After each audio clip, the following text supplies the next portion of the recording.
ரொம்ப தெளிவாக புரிஞ்சுக்கோங்க.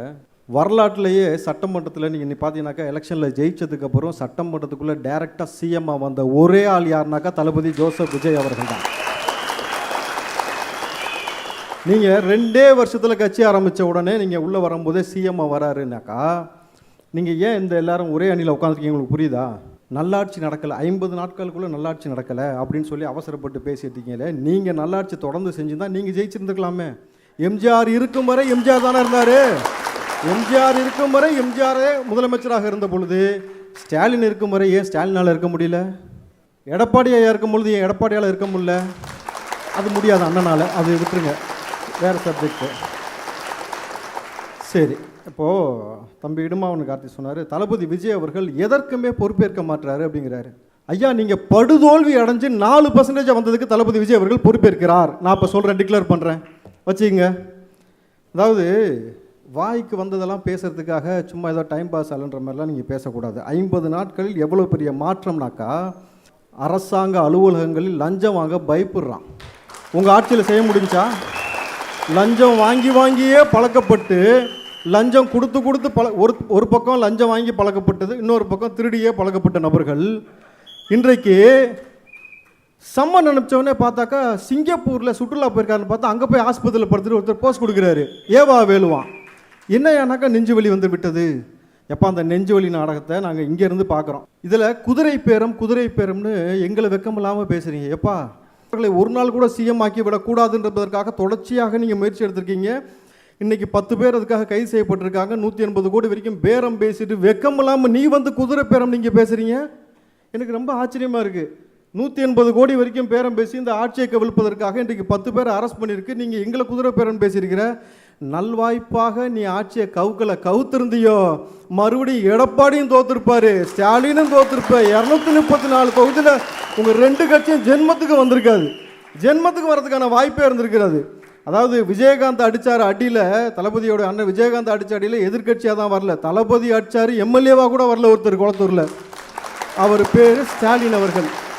நீங்கள் 2 பேரை சேர்ந்துக்கிட்டு இங்கே வந்து உட்காந்துக்கிட்டு எவ்வளவு கதை. தாவைக்காவில் மாற்றம் ஏற்படவில்லை. என்ன மாற்றம் ஏற்படலை? ஐயா, முகம் தெரியாத, முகவரி தெரியாத, கருப்பா நிறப்பான்னு தெரியாது, என்ன சாதின்னு தெரியாது, காசு கொடுக்கலையா, உங்களை மாதிரி சாராயம் கோட்ரு பிரியாணி கொடுக்கலையா, தளபதி என்ற ஒற்றை பேருக்காக இன்றைக்கி அத்தனை பேர் எம்எல்ஏவா உள்ளே உட்காந்துருக்கிறாங்க. தளபதி விஜய் அவர்கள் சொன்னார், சாமானிய மனிதர்கள் நீங்கள் அரசியலுக்குள்ளே வாங்கன்னு சொன்னார். மாணவ பிள்ளைகள் அரசியலை ஒரு துறையாக தேர்ந்தெடுங்கன்னு சொன்னார். இன்றைக்கு மாணவ பிள்ளைகள் அரசியலை ஒரு துறையாக தேர்ந்தெடுக்க தயாராகி கொண்டிருக்கிறார்கள். அவ்வளவு பெரிய மாற்றம் ஏற்பட்டிருக்கிறது. சகோதரர் கல்யாண சுந்தரம் அவர்கள் சொன்னார், இது வெறும் ஏமாற்றமாக தான் இருக்குது அப்படின்ட்டு. சிஎம் ஆகலான்னு ஆசைப்பட்டார் எடப்பாடி, நடக்கலை, ஏமாற்றமாக தான் இருக்கும் உங்களுக்கு. அது எனக்கு புரியுது, அந்த ஏமாற்றம் என்னன்றதால உங்களுக்கு புரியுது. ஆனால் நீங்கள் தாவேக்கா ஆட்சியை பற்றி சொல்கிறீங்க, இந்த நெல்லெல்லாம் இதாகிக்கிட்டு இருக்குன்ட்டு. இப்போ 50 நாள் தான் ஆயிருக்கு ஆட்சிக்கு வந்து. 70 வருஷமாக 2 கட்சியும் என்னத்தை செஞ்சீங்க சொல்லுங்கள்? ஒரு நெல்லை பதப்படுத்துவதற்கு குடோனை உருவாக்குறதுக்கு இல்லை 200 கோடி ரூபாயை கொண்டு போய் கார் ரேஸ் நடத்துறதுக்கு அவங்களுக்கு கார் ரேஸ் நடத்துகிறாங்க. இங்கே அதுவும் எப்படி ஊருக்குள்ளே ட்ராக்கு, அதாவது ட்ராக்கில் ஓட வேண்டிய ஃபார்முலா கார் ரேஸுக்கு நல்லா இருக்க ரோடை பேத்துப்பிட்டு உதயநிதி ஆசைப்பட்டான்றதுக்காக 200 கோடியை போட்டு கார் ரேஸ் நடத்துனீங்களே. எவ்வளோ லாபம் வந்துச்சு இது வரைக்கும்? அதனால் இல்லை, எவ்வளோ லாபம் வந்துச்சு? லாபம் வரும்னு வேறு சொன்னாங்க. எங்கே லாபம் வந்துச்சுன்னு எனக்கு தெரியும். அதாவது இன்றைக்கி 2 பேருக்கு தான் போட்டியே. ஒன்று அழுவினிக்கும், இன்னொன்று புழுவினிக்கும். ஒவ்வொரு மண்டபமாக தேடி தேடி போய் அழுவினி. அவன் மண்டபத்து வெளியில் போர்டு வைக்கிறான், எப்பா கல்யாண வீட்டுக்கு வந்தால் கல்யாணத்தை மட்டும் பேசி ஒப்பாரி வைக்கிறாதான் போர்டு வச்சுக்கிட்டு இருக்கிறான்.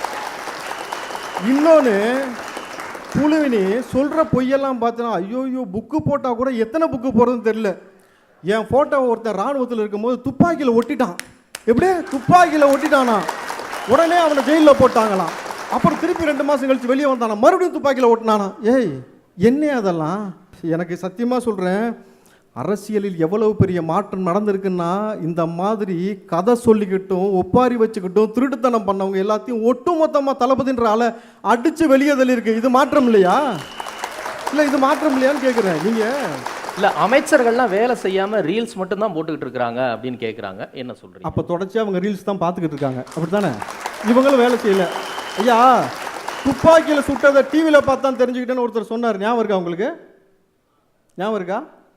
எப்படி தடுத்தீங்கன்னாக்கா, சனிக்கிழமை வந்து தளபதி அவர்கள் மக்களை சந்திப்பதற்கு வந்து அனுமதி தடை.